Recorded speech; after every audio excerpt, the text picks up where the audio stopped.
Assalamualaikum warahmatullahi wabarakatuh. Apa kabar kalian semua? Semoga selalu diberikan kesehatan dan perlindungan dari Allah Subhanahu wa Ta'ala. Baik, pada hari ini saya atas nama Anta Muhammad Fadilah dengan NIM 20112030028 akan menjawab pertanyaan-pertanyaan yang juga menjadi tanggung jawab saya, yaitu untuk tugas ujian akhir semester, dan akan saya jawab melalui video YouTube hari ini. Baik, yang pertama adalah apa pengertian FPI dari segi ontologi, epistemologi, dan aksiologi. Jadi dalam ontologi, filsafat pendidikan Islam itu adalah media untuk melatih kepekaan sensibilitas siswa sehingga manusia mampu memahami dirinya secara totalitas dalam menjalankan aktivitas keduniawian yang berhubungan langsung dengan nilai dan norma di dalam Islam. Maka dalam hal ini, pendidikan Islam dalam pandangan ontologi yaitu kajian ilmu yang bertujuan untuk mengenal hakikat alam, dirinya, dan Tuhannya. Ketiganya tentunya berkaitan erat dengan proses pendidikan. Alam merupakan objek kajian manusia, meliputi berbagai macam penelitian dan perbincangan, yang artinya pembicaraan tentang alam merupakan perbincangan yang harus tepat, karena pembicaraan ini dapat melahirkan perbedaan pandangan yang tentunya berpengaruh dalam proses pendidikan peserta didik. Selanjutnya yaitu mengenal diri atau manusia itu sendiri, yang dimana merupakan makhluk dua dimensi, yaitu jasmani dan rohani. Karena dua unsur itu, manusia memiliki berbagai macam sifat yang diantaranya yaitu sifat terpuji dan tercela. Maka pendidikan Islam harus diarahkan kepada pemahaman bahwa dirinya sebagai makhluk yang harus memiliki budi pekerti. Lalu selanjutnya Tuhan. Pendidikan Islam pada dasarnya ditujukan untuk mengenal Allah sebagai pencipta alam semesta dan seisinya. Karena inilah yang menjadi dasar atau landasan daripada pendidikan Islam. Maka pendidikan Islam harus mengarahkan peserta didiknya kepada pemahaman bahwa adanya hubungan erat antara manusia dengan Tuhannya. Dan pendidikan mampu mengenalkan peserta didik terhadap Tuhan yang Maha Esa, yaitu Allah Subhanahu wa Ta'ala, serta memberikan penjelasan yang rasional tentang adanya Tuhan. Selanjutnya yaitu dari segi epistemologi. Sebelum melangkah ke pengertiannya sendiri, epistemologi yaitu ilmu membicarakan sumber pengetahuan dan bagaimana cara memperolehinya. Dan dari pengertian ini, maka filsafat pendidikan Islam dari segi epistemologi adalah kajian ilmu yang mencari tahu dari mana sumber ilmu pengetahuan dari Islam itu sendiri dan bagaimana mendapatkan ilmu tersebut. Dalam kajian epistemologi Islam, ilmu pengetahuan bersumber dari 5 sumber pokok, yaitu indera, akal, intuisi, ilham, dan wahyu. Selanjutnya ada sumber lain selain wahyu, yaitu rasio dan indera. Melalui ketiganya, Islam memunculkan 3 ranah kebenaran ilmu pengetahuan. Kebenaran yang bersumber pada wahyu menghasilkan kebenaran secara absolut, sedangkan kebenaran yang bersumber pada rasio disebut dengan kebenaran rasionalisme, dan indera menghasilkan kebenaran empirisme. Ketiga sumber kebenaran ini tentunya memberikan implikasi tersendiri dalam ranah keilmuan yang ada. Lalu selanjutnya ada aksiologi. Aksiologi merupakan cabang filsafat ilmu yang membicarakan tentang tujuan ilmu pengetahuan itu sendiri dan bagaimana manusia menggunakan ilmu tersebut. Dalam hal ini, yang ingin dicapai oleh aksiologi adalah hakikat dan manfaat yang terdapat dalam suatu pengetahuan. Jadi aksiologi di sini adalah menyangkut masalah nilai kegunaan ilmu. Maka dengan ini maksud dari filsafat pendidikan Islam dari segi aksiologi adalah suatu kajian ilmu untuk memahami tentang nilai dari diadakannya pendidikan Islam. Selain pendidikan diarahkan untuk membawa manusia kepada realitas tertinggi di dalam hidupnya, namun Islam sebagai agama yang relevan dengan tuntutan zaman harus bisa memberikan sebuah resolusi nilai di dalamnya. Untuk itu, pendidikan Islam memberikan sebuah konsep yang komplit, baik itu nilai spiritual, nilai teoritis, dan nilai praktis. Lalu beralih ke nomor 2. Jelaskan aliran pendidikan konservatif, rasional religius, dan pragmatis. Yang pertama ada aliran konservatif. Aliran ini memiliki pemikiran yang sempit, di mana mereka hanya mengacu pada ilmu-ilmu yang dibutuhkan sekarang ini, yang jelas akan membawa mereka kepada kebahagiaan akhirat. Aliran ini memiliki sikap mempertahankan keadaan dan berpegang pada kebiasaan yang sudah berlaku. Lalu ada rasional religius. Sesuai namanya, ia bersifat rasional sekaligus religius, di mana mereka mencoba untuk mencocokkan ilmu Yunani kuno dengan ilmu agama yang mereka pedomani saat ini. Pendekatan religius rasional dalam pendidikan Islam adalah sebuah perpaduan pandangan antara keyakinan terhadap sesuatu yang transendal dan keyakinan rasional objektif, yang mana puncaknya adalah garapan pendidikan Islam berupa ranah ukhrawi dan duniawi dalam konteks ontologis, epistemologis maupun aksiologis. Mudahnya ialah mereka menggabungkan ilmu-ilmu akal yang rasional dengan ilmu-ilmu agama. Lalu yang ketiga ada pragmatis. Aliran ini bertujuan untuk menjadikan peserta didik mampu menghadapi masalah sehari-hari dengan praktis. Aliran ini lebih mementingkan nilai fungsional daripada nilai substansial, di mana ilmu yang berguna dan mampu menyesuaikan perkembangan masa.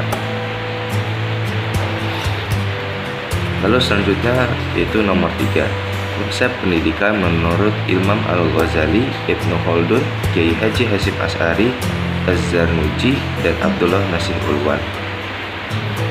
Yang pertama ada Al-Ghazali. Konsep pendidikan Al-Ghazali menyatakan bahwa sentral dalam pendidikan adalah hati, sebab hati adalah esensi dari manusia, di mana substansi manusia bukanlah terletak pada unsur-unsur yang ada pada fisiknya, melainkan berada pada hatinya, dan memandang manusia bersifat teosentris, sehingga konsep tentang pendidikannya lebih diarahkan pada pembentukan akhlak yang mulia.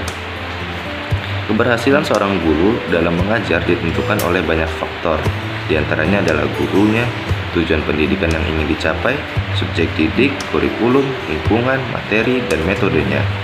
Semua faktor ini tidak dapat berdiri sendiri, tetapi saling mempengaruhi serta adanya saling ketergantungan. Lalu ada Ibnu Khaldun. Konsep pendidikan Ibnu Khaldun yaitu merupakan produk nenek moyang, melainkan produk sejarah, lingkungan sosial, alam, dan adat istiadat. Maka yang bertanggung jawab terhadap perilaku seorang manusia adalah lingkungan sosial. Ibnu Khaldun menjelaskan di dalam konsep pendidikannya terdapat 3 tingkatan dalam proses berpikir. Pertama, al-aql al-tamyiz atau akal pemilah. Kedua, al-aql al-tajribi atau akal eksperimental. Dan ketiga ada al-aql an-nazari atau akal kritis atau spekulatif. Ibnu Khaldun memiliki pandangan bahwa fungsi puncak akal adalah penggambaran realitas secara objektif, detail, dan mendalam dengan rangkaian kausalitas di dalamnya. Sehingga diharapkan dengan akal tersebut, manusia dapat menggunakannya untuk membawa diri manusia ke alam malaikat, yaitu alam yang meninggalkan sifat-sifat buruk manusia di dalam menjalani kehidupan. Lalu ada konsep pendidikan menurut Kiai Haji Hasyim Asy'ari. Konsep pendidikan menurut Kiai Haji Hasyim Asy'ari yaitu dasar dan sumbernya ilmu adalah Al-Quran dan hadis. Sesuai dengan perkataannya pada kitab Adabul Ta'lim wal Muta'allim, itu Al-Quran merupakan sumbernya segala ilmu induk ilmu dan ilmu yang paling penting dari sekian macam banyak ilmu. Semua ilmu berasal dari Al-Quran, bahkan sebelum itu ada Al-Quran sudah menjelaskan ilmu dengan pembuktian kejadian-kejadian alam. Dari tiap-tiap bidang studi dibuat satu rangkuman, lalu dihubungkan dengan Al-Quran dan hadis adalah satu sayap ilmu syariat. Sedangkan sayap yang satunya adalah Al-Quran yang menerangkan berbagai macam masalah baik di dunia maupun di akhirat kelak. Peserta didik harus mempunyai perilaku yang baik terhadap guru, bersama teman, dan harus menggunakan sarana pembelajaran dengan sebaik-baiknya. Sedangkan pendidik harus mempunyai kompetensi pedagogik, kepribadian, sosial, dan profesional.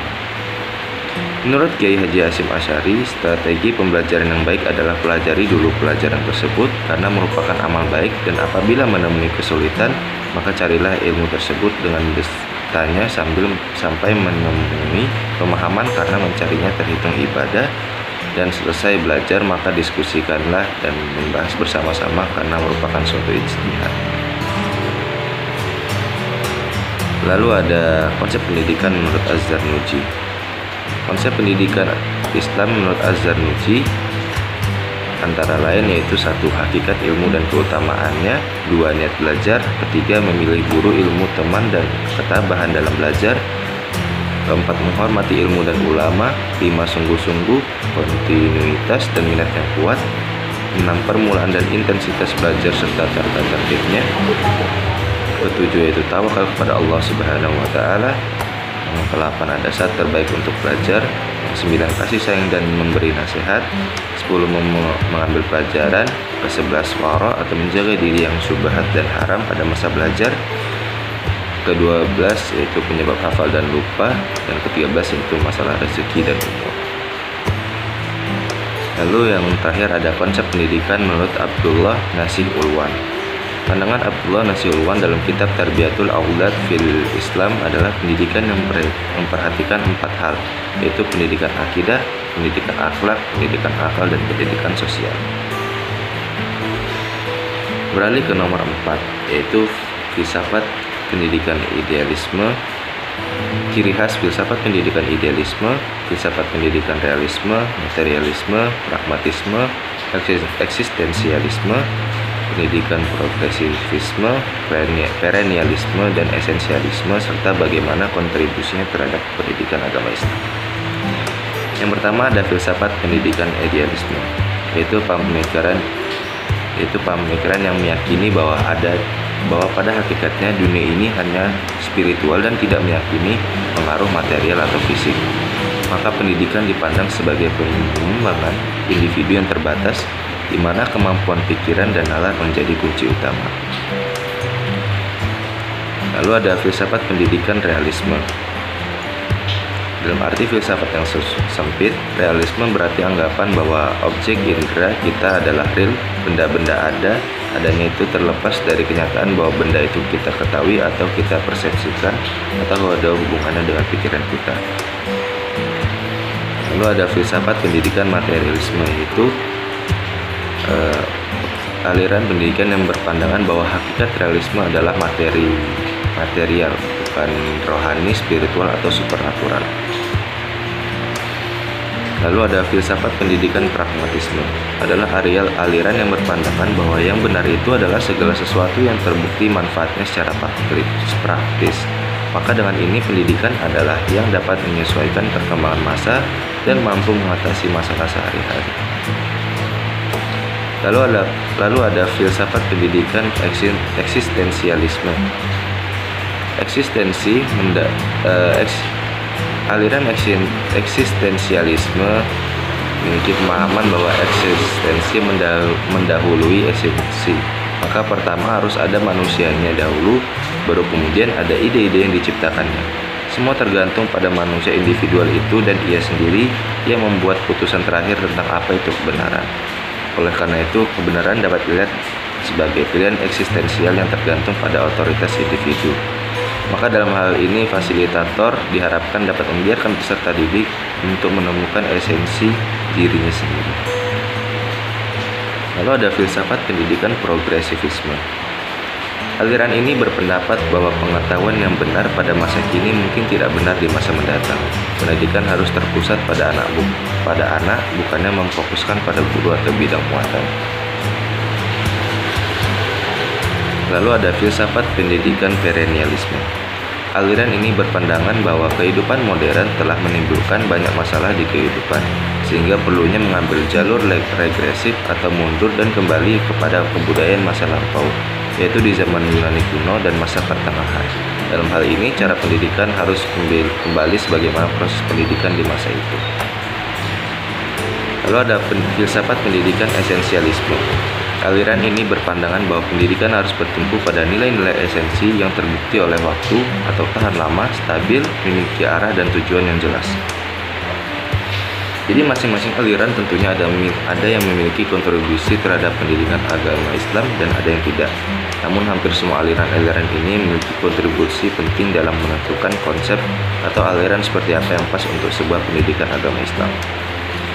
perennialisme contohnya, yang juga memiliki konsep yang sama dengan aliran tekstualis Salafi, di mana meyakini bahwa kebudayaan di masa lampau dapat mengatasi masalah kehidupan di era modern. Lanjut ke nomor 5, yaitu tanggapan saya pribadi. Tanggapan saya terkait Merdeka Belajar dari perspektif FPI. Kalau menggunakan perspektif filsafat pendidikan Islam, maka kita harus tahu makna dari Merdeka Belajar itu sendiri. Tentunya hakikat dari adanya Merdeka Belajar untuk membuat proses belajar mengajar yang merdeka, dalam artian tidak ada beban. Murid lebih diarahkan untuk pengembangan karakter, dan guru sebagai penggerak yang bisa mengarahkan karakter peserta didik dengan baik. Tanggapan saya pribadi, tentunya konsep belajar merdeka ini bisa saja menjadi jawaban dari masalah-masalah pendidikan yang selama ini terjadi di Indonesia. Seperti yang kita ketahui, juga ada banyak aliran filsafat tingkat pendidikan, dan mungkin saja konsep ini mengikuti aliran progresivisme yang dimana perlunya solusi baru untuk menjawab tantangan baru, karena dinilai pendidikan yang selama ini dijalankan tidak lagi relevan dengan masa yang akan mendatang. Namun kembali lagi, pada akhirnya hasil yang akan menentukan jawaban dari semua ini. Apakah konsep Merdeka Belajar ini dapat diterapkan dengan baik di Indonesia atau tidak? Oke, sekian dari saya. Terima kasih bagi yang sudah menyimak.